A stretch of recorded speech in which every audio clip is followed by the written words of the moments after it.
Are police officers getting the recognition they deserve?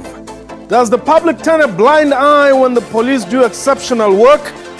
Are the police serving South Africa with enough integrity and dedication? Why does the South African Police Service have so much drama? What time is it? It's question time.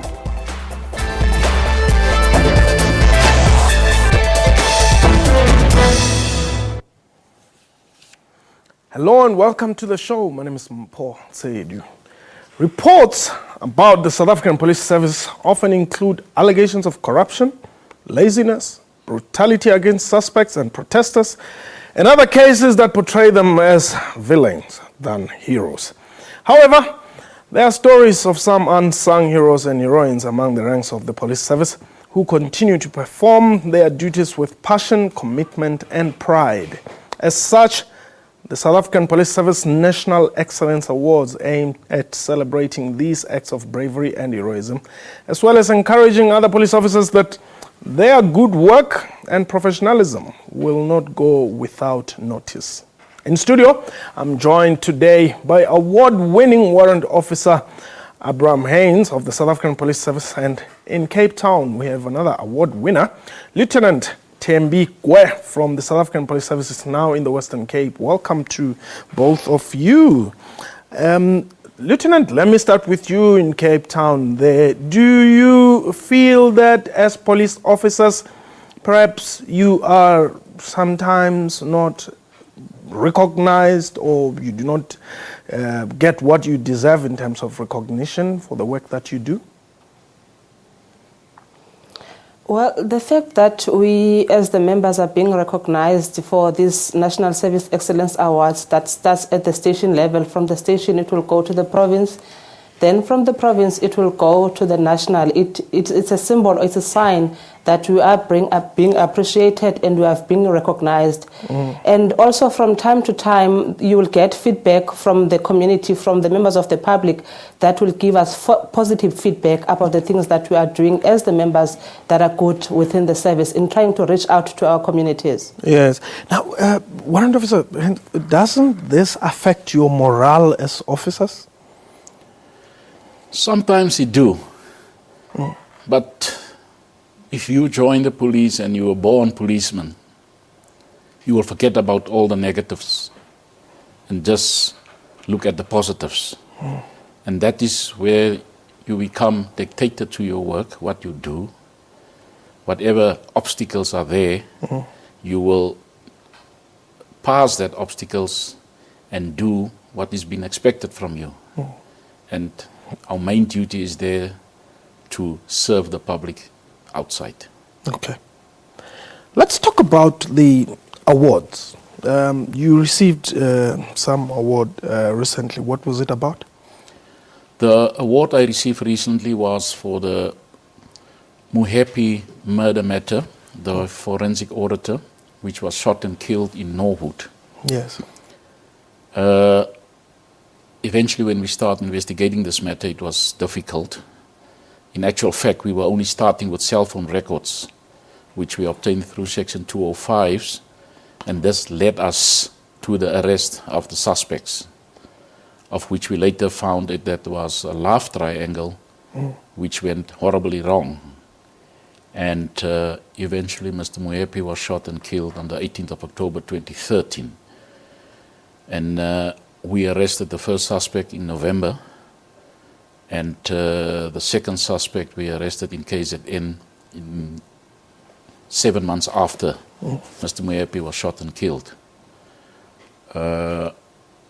We got a strong case against them, and eventually we went to the High Court in Palm Ridge, of which we done our trial within 3 days, where both suspects were convicted of murder and sentenced to life imprisonment.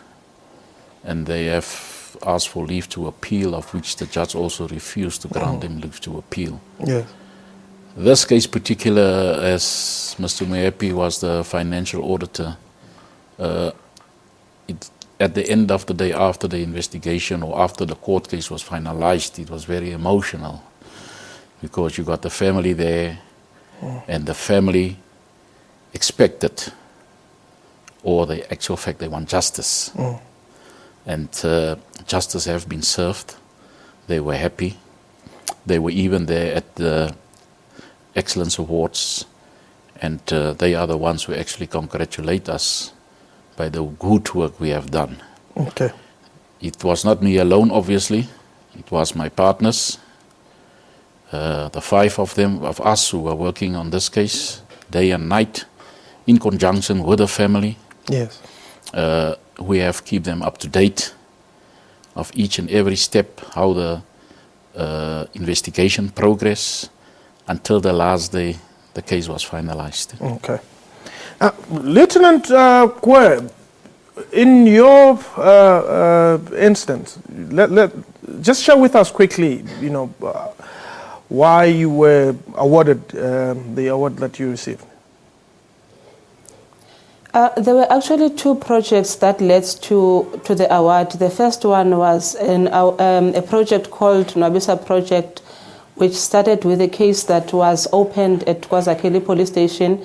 It was a rape case which was later withdrawn by the court.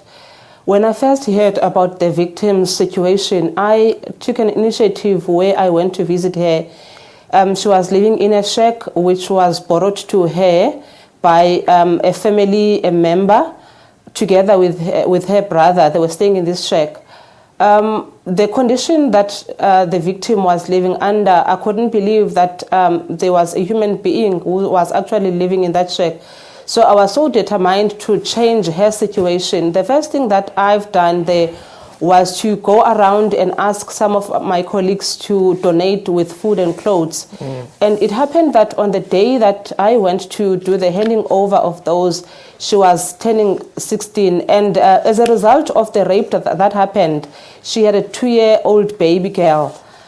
So mine was to change her life, her brother's life, and also the life of the 2-year-old. So what I've done there, after collecting all the foods and clothes, I went to different stakeholders where I tried to engage with them to see whether can't we build a house for the victim, and also to assess whether she can be able to be in a position to go back to school. But because of her age, we couldn't manage to get her back to school, but we tried to bring in some skills that will be able to enable her to sustain her in the near future.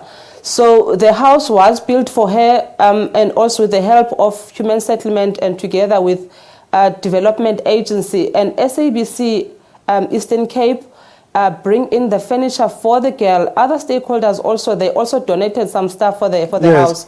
At the end of the day, we managed to build the house with the furniture inside. Then the case that was withdrawn by the court, what I did in her case, I took the case back to the NPA where I requested them to look back into the case and also to see if they cannot bring back the case to the court roll. Yes. Indeed, the case went back to the court roll, and the perpetrator in that case pleaded guilty to the charges of rape. After doing that, because there was no source of income, I also managed to register her for an ID book as well as the birth certificate for the child. Then I also managed to take her to SASA for the social grant so that they can have something at the end of the day. And also with the help of social development, they're also receiving some food parcels on monthly basis. Okay. Then the second project was Adopt a School, Bring Back Dignity. This second project started with a campaign that I had at Soweto on Sea Primary School, where I went to do just a normal campaign on sexual offenses. But what I observed when I was doing the campaign was the funny behavior, especially with the girls when they were playing on the field. When I tried to investigate more what was happening, why are they playing so funny, I was informed that some of the girls are going to school without wearing any underwear. So I went back and asked again my colleagues with the help of also of Algoa FM. I spoke about this project that I want to help out those kids so that they can have underwear when they go to school. Lieutenant, also to get, I want you to just hold it there. You'll give us more details of that particular story only after the break. We need to take a quick break. Please don't go away.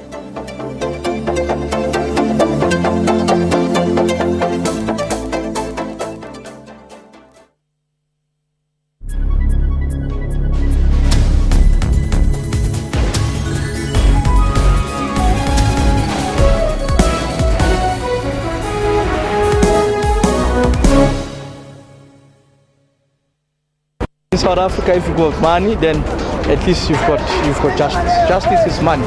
Should the state and the police make sure that their case is watertight? And how do they do that? It goes without saying that the start of any case is wholly dependent on good evidence that has been properly obtained and secured and should be in a position to be led properly before a magistrate or a presiding officer. I think you can win a case without evidence only if you've got money, because in South Africa, money talks. The first detectives to arrive on the scene walked all over the place, with no regard for safeguarding this area. Once a crime scene is compromised, the evidence that is extracted from that crime scene is the fruits of a poison tree. That's Rights and Recourse, Sundays 2 p.m. on SABC News.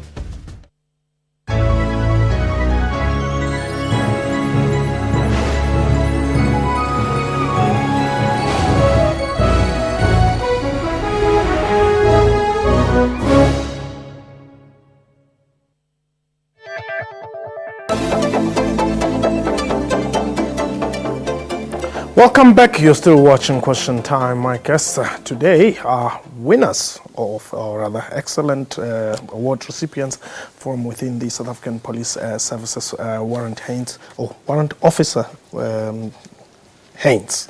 Must get this ranks quite correct. But also from our Cape Town studios, Lieutenant Gwe was still explaining to us what happened with this Adopt a School, or rather, Adopt a School project, Bring Back Dignity, Lieutenant? With the Adopt a School project, Bring Back the Dignity, what I did there was to collect underwears for the school kids of Soweto on Sea Primary School. With the help that I have with Algoa FM, when I went to do a show with them, they also put an advert on their website. So I got a number of people or listeners who came forward to donate with underwears. As a result of that, with not only the school, the kids that I identified, but for the entire school, including both girls and boys, they received the underwears. Okay. Now, you have now been moved. Were you promoted as a result of this awards that you received? Not really. The promotion came before the award. Okay. But the projects that I've conducted the projects before I left Eastern Cape for Western Cape. So the awards, they came after the projects. Now, doesn't this therefore affect the good work that you were doing at local level there? I'm still serving for the South African Police Service. It doesn't matter where they put me. I still be able to perform effectively. There are members that I've mentored in the Eastern Cape that will take over from me and make sure that the projects that I've left behind, they have been moved forward, so that the community that I've served then, they are being reached out. Warrant Officer, you spoke about the team that you were working with, in particular, to this case that you received the award for. How important is this teamwork? Because we always hear that, officers are brothers and all that, I'll take the bullet for you and all that, but, we never get to actually, humanize that to an extent. Well, teamwork is very important. You can't go there out alone and think you're going to solve this particular case. As I always say to my team, 5 heads is better than 1. And we have also to listen to what one another said. I said, I'm not always the brightest, but what you said I have to take in consideration. Yes. And we will see how will it assist us within the investigation. Yes. So the team I'm working with is it's about 4 gentlemen, Sergeant Van Rooy, Bakula, Manaka and Rapetswa. We're coming now for quite some time because we were first working at the Trio task team in Germiston, where we also work as a team there, solved murder cases, and then we were also part and parcel of the team which was investigating Mr. King of Bling, William Mashobani's case, of which we also have success there. Oh, Mashoban. That's correct. So you are the man who put him behind bars. That's correct. That's correct. Whoa. And that is also part of the team. It was the same team who dealt with that case. It's the same team who dealt with the Muhepi's case. Okay. It's the same team who dealt with the murder case where a guy was shot and his daughter also critically wounded. Okay. So we came quite a long time and we understand each other. And that's why teamwork is very important. If there's no teamwork, there will be no success. What are the risks? The risk is very high. We have to trust each other within the team. Wherever we go together. And, we're going out at night. Yes. During the night, looking for the people which we're looking for. And if we need assistance, we will contact like our tactical response unit just to give us some backup when we penetrate the houses. Berets. That is correct, yes. Okay. And then that is how we do the job. Okay. And you don't get unnecessary calls? Well, you do sometimes get, but what can we do? It's part and parcel of our job. Even if you got an unnecessary call, even if you want to ignore it, at the end of the day you will adhere to that call.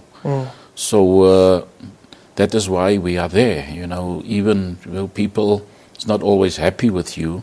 For instance, you will have a matter where the person said, I won't go to court.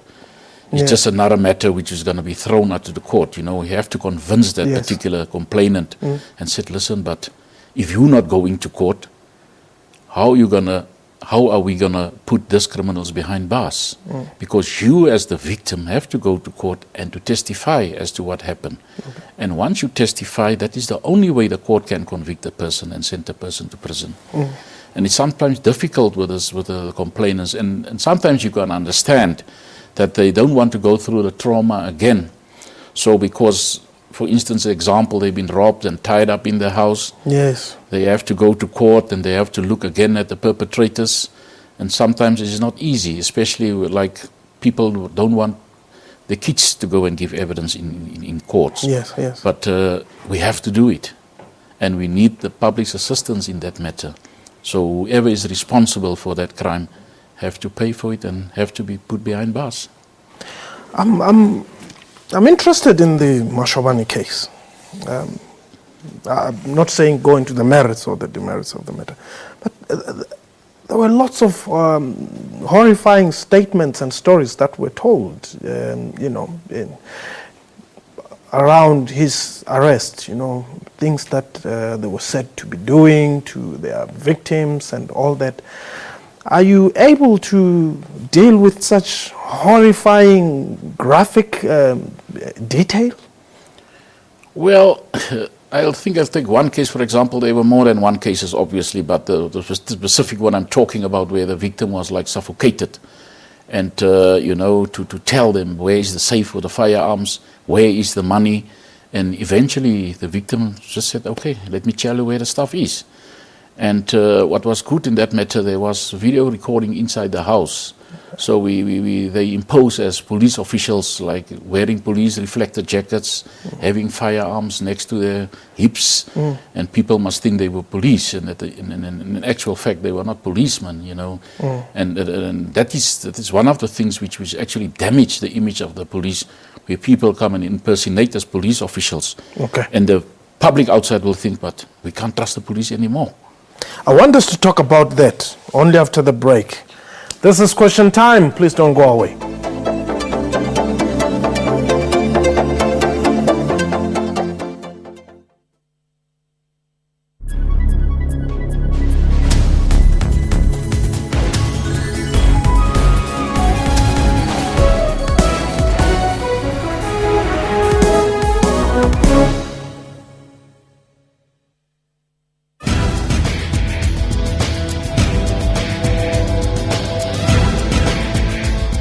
We live in a digital era, and the number of Africans with mobile phones is rapidly increasing. Twitter use is predominantly being done on smartphones. This is a very African phenomenon. Here, there are constantly new innovative ways to make the internet more affordable. With that, we're seeing protests against governments proposing methods to limit access. On Network, we give you information about all of this. We also have new computers, games, and robots.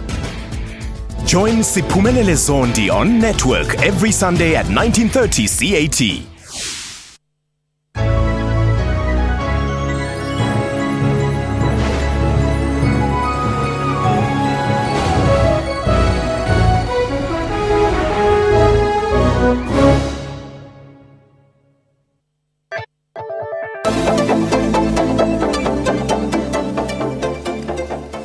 Welcome back. You're still watching Question Time. I'm joined today by award-winning warrant officer Abraham Haynes of the South African Police Service, and in Cape Town we also have another award winner, Lieutenant Tembi Gwe from the South African Police Services.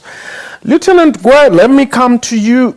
Do you think, as the media, we are too hard or harsh on you as officers? Well, my personal point is that we don't get coverage of more positive stuff on us as members of the police. Most of the time you will hear or read about the negatives that are happening within the organization. But the positive things that are happening, you will get few incidents where you will find coverage on that. That's to me, there are a lot of members who are doing a lot of good job that don't get the coverage that they deserve in the media. Yeah, well, you know what we say in the media is that dog bites man is not a story, but man bites dog is a big story. So in this case, you would imagine that the bad stories are the ones that makes the headlines. But the public, they need to see the good side of us as members of the police. Because remember, here, fight against crime is about us, the police, and the community. And for us to do that, we need the encouragement, we need the public. If they see the good things that they are doing, it means they will come forward to assist us in fight against crime. But they also see those amongst you who are corrupt.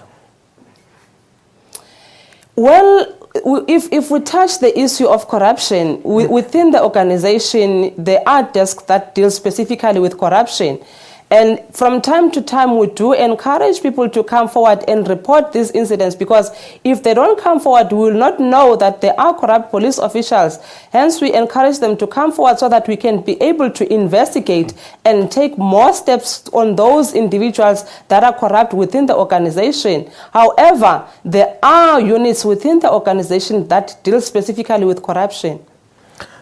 Warrant officer, how does it make you feel, having to produce that aanstelling to somebody who doesn't trust you, that you are indeed a police officer? Some of the complainants will ask for your appointment certificate, and then you will take it out and show it to them. But then others will ask also, who's your commander? Yes. And then they will say, give me the cell phone number of your commander. Then we give them the cell phone of the commander, and they will phone the commander and say, do you know Warrant Officer Haynes? Is he working at a specific unit? Yeah. And then they will confirm, okay, this is now a real police officer, that is not a bogus cop. Yes. But the bogus cop thing, I mean, it's quite some time now, where people impersonating us police officials, of which they are not. I think you remember the one they found in Mondio, where where they found that vehicle there. You understand? It's marked.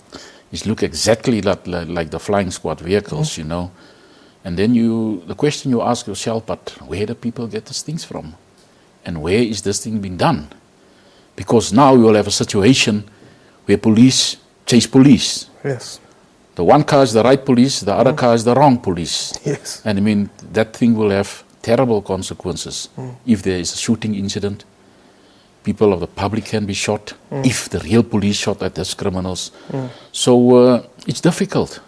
It's very, very, very difficult when you deal with bogus cops. Okay. But do you also think that perhaps we are too hard on you as the media? Well, I will say, what I will say is, when the media says something, I worried about the truth. Okay. The truth is, to me, the most important. Because you will read media things like for instance, in the Mashabane case, where I was giving evidence in the bail application, where The Daily Sun said in the next day, 5 reasons as to why you must get bail. And in my evidence in court, I said I never said 5 reasons. And when his defense advocate asked me, why is there 5 reasons? My answer was to him, I'm not the author of this Daily Sun. My evidence in court, I said there was 4 reasons as to why he must not get bail. Not the 5 reasons, and I can't answer you because I'm not the author. Okay. So sometimes the media is a little bit hard on the police itself, as my colleague have said, but at the end of the day, sometimes the public wants to know what is going on there within the police service. Okay. Now, just take us through, there are some very nicely decorated certificates here.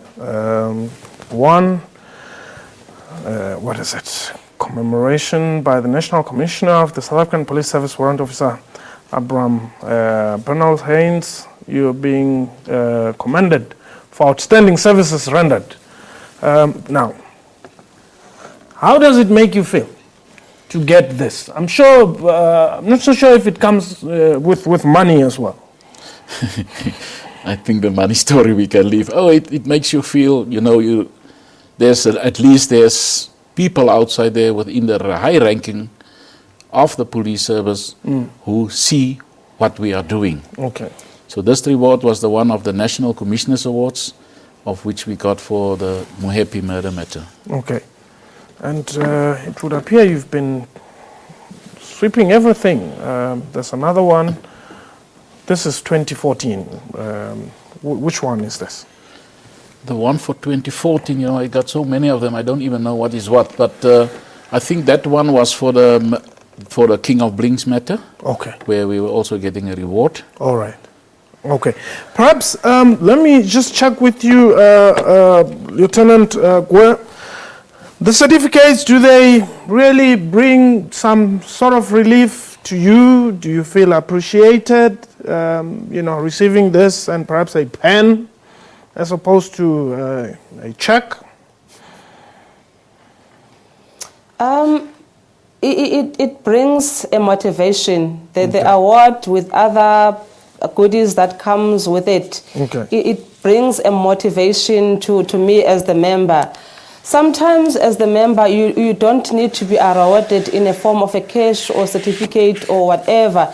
A simple thank you, it means a lot because it motivates you as the person. All right. Let me thank you very much for the time. And indeed, we are proud of those of you who are doing the good work, but we will not keep quiet when those amongst you do wrong, and we'll keep on asking the questions.